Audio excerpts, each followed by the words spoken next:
Hi friends, అందరికీ నమస్కారం. ఈరోజు మనం శ్రీ గౌతమ్ బుద్ధుడి గురించి తెలుసుకుందాం. ఆయన ఆదేశాలు ఏంటో మనం తెలుసుకుందాం మై డియర్ ఫ్రెండ్స్. ఆనాపానసతి అన్నారు. పాళీ భాషలో శ్రీ గౌతమ్ బుద్ధుడు మనకి ఆనాపానసతి అని చక్కటి అద్భుతమైన ధ్యానాన్ని మనకి సూచించారు. దృక్పథం ఉండాలి మన జీవితంలో, సరైన దృక్పథం.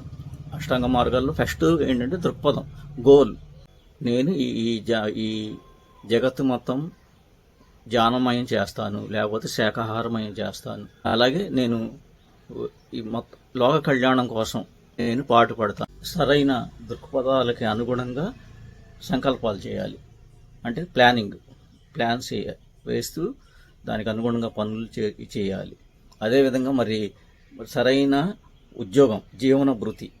అంటే మన ఉద్యోగ వ్యాపారాలు లోక కళ్యాణంలో భాగం అవ్వాలి. అందరూ బాగుండాలి, అందరిలో మనం ఉండాలి అన్నట్టుగా మన ఉద్యోగం, అలాంటి ఉద్యోగాలు చేయాలి, వృత్తి వ్యాపారాలు చేయాలి. హింసతో కూడిన వృత్తి వ్యాపారాలు వర్జించాలి. సరికాని అవన్నీ కూడా సరైన వృత్తి వ్యాపారాలు, ఉద్యోగాలే చేయాలి. అందరికీ లోక కళ్యాణానికి సంబంధించిన వృత్తి వ్యాపారాలే చేయాలి.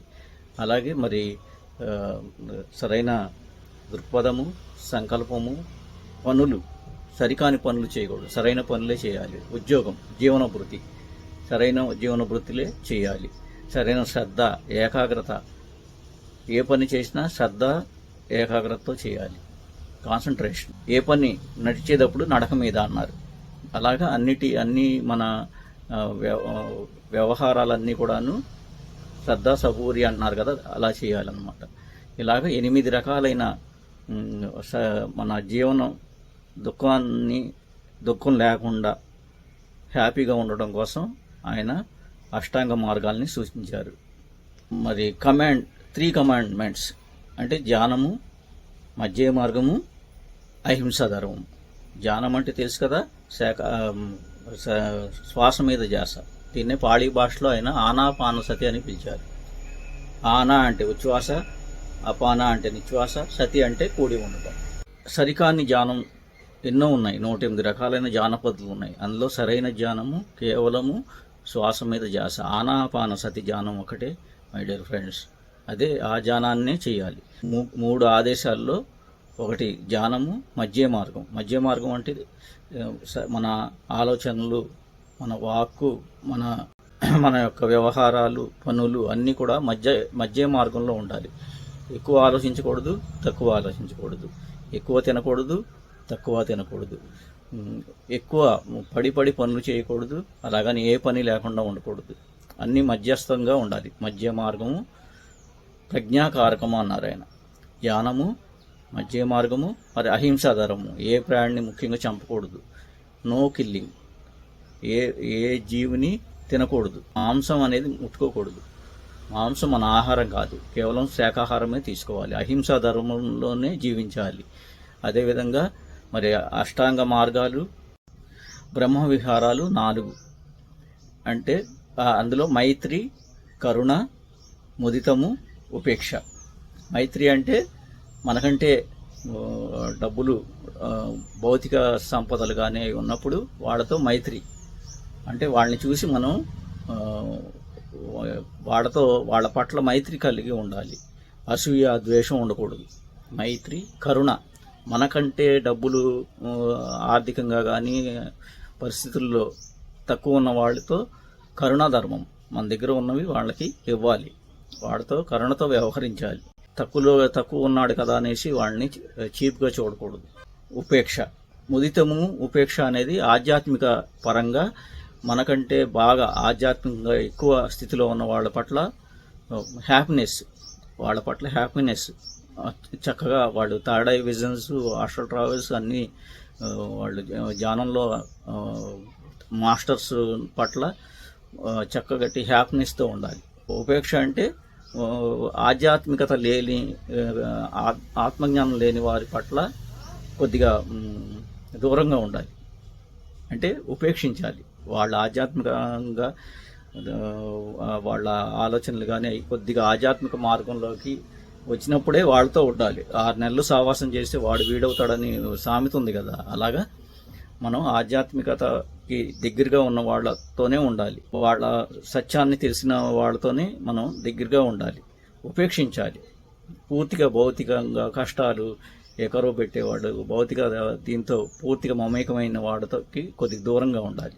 అప్పో దీపో భవ, అప్పో దీపో భవ అంటే ఎవరిని వాళ్ళే ఉద్ధరించుకోవాలి. శ్రీకృష్ణ భగవానుడు చెప్పినట్టు ఉద్ధరేద ఆత్మనాత్మానం, ఎవరిని వాళ్ళే ఉద్ధరించుకోవాలి. ఎవరి తలకాయ నొప్పిని వాళ్ళే తీసేసుకోవాలి. అంటే ధ్యానం ద్వారా వాళ్ళకు వచ్చిన కష్టాలు కానీ రకరకాల అనారోగ్యాలు మానసిక పరిస్థితుల్ని ఎవరిని వాళ్ళే ఉద్ధరించుకోవాలి.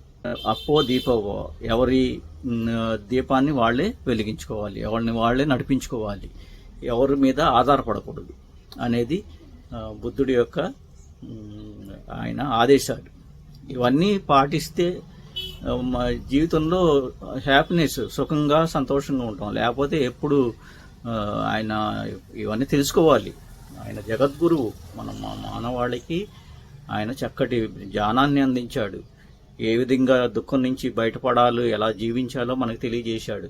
అదేవిధంగా మనం బుద్ధుడి యొక్క ఆదేశాలని పాటిస్తే జీవితంలో ఎప్పుడు సుఖంగా, ఆరోగ్యంగా, ఆనందంగా జీవిస్తాం.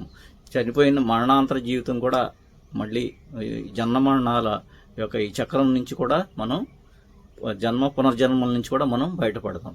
ఆయన ఎక్కడ కూడాను ఆత్మ గురించి చెప్పలా, ఆ వాస్తవిక పరిస్థితుల గురించి ఆయన మనకి సంఘంలో జరిగేవి ఎప్పుడో 2500 సంవత్సరాల క్రితం దుఃఖం ఉంది అని ఆయన తెలుసుకున్నాడు. సర్వత్రా దుఃఖం ఉంది. సరికాని ఆహారం తీసుకోవటం, సరికాని వ్యవహారాలు, సరికాని పనులు, సరికాని ఇవన్నీ ఆయన అష్టాంగ మార్గాలకు అన్నీ వ్యతిరేకంగా చేస్తున్నారు. మందులు వాడటం, మెడిసిన్ తీసుకోవటం, ధ్యానం ద్వారా తగ్గించుకోవచ్చని ఎంతమందికి తెలుసు? ఒకసారి ఆలోచించండి మై డియర్ ఫ్రెండ్స్. ధ్యానం ద్వారానే అన్ని రోగాలు తగ్గుతాయి. No doctor, no medicine, only meditation. సరైన ఆహారం అంటే శాకాహారం మాత్రమే తీసుకోవాలి. నో కిల్లింగ్, ఏ మాంసాన్ని, ఏ జంతువుల్ని చంపి తినకూడదు, మన ఆహారం కాదు.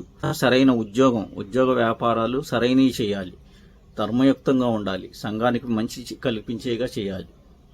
ఏ పని చేసినా శ్రద్ధ భక్తులతో చేయాలి.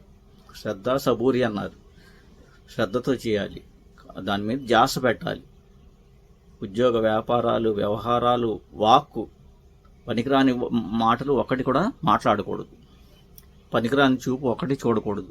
అవసరమైందే చూడాలి, అవసరమైందే వినాలి, అవసరమైందే మాట్లాడాలి, అవసరమైన పనులే చేయాలి. అన్నిటికీ సరైన రైట్. సరికాని పని ఒకటి చేయకూడదు, సరికాని చూపు ఒకటి చూడకూడదు, సరికాని మాటలు ఒకటి మాట్లాడకూడదు, సరికాని మాటలు ఒకటి వినకూడదు. ఇవన్నీ చేస్తేనే మన జీవితం హ్యాపీగా ఉంటుంది. పుట్టిన దగ్గర నుంచి చనిపోయేదాకా ఎవరైతే ఈ బుద్ధుడిని, ఈ సూత్రాలు, ఆయన చెప్పిన ఆదేశాలని శిరసా వహిస్తారో వాళ్ళందరి జీవితం హ్యాపీగా ఉంటుంది. లేకపోతే అలాగే మళ్ళీ పుట్టి చనిపోయి జరుగుతుంది. శరణం గచ్చామి, బుద్ధుని శరణం వేడుకోవాలి. ఎవరో వచ్చి మనల్ని మన ఆత్మ పురోగతికి ఏ దైవం కానీ ఎవరు మనకి సహాయ సహకారాలు ఉండవు. మనల్ని మనమే రక్షించుకోవాలి. మన ఆత్మజ్ఞానాన్ని మనమే పెంచుకోవాలి. చెప్పారు కదా, నీ ఆత్మని నువ్వే ఉద్ధరించుకోవాలి. తప్పనిసరిగా వారి యొక్క ఆదేశాలను శిరసా వహించాలి. ప్రతిరోజు వాళ్ళ యొక్క జగద్గురువులు చెప్పింది వింటూ ఉండాలి.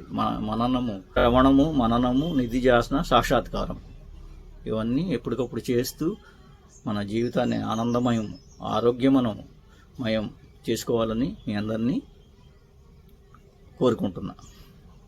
Thank you.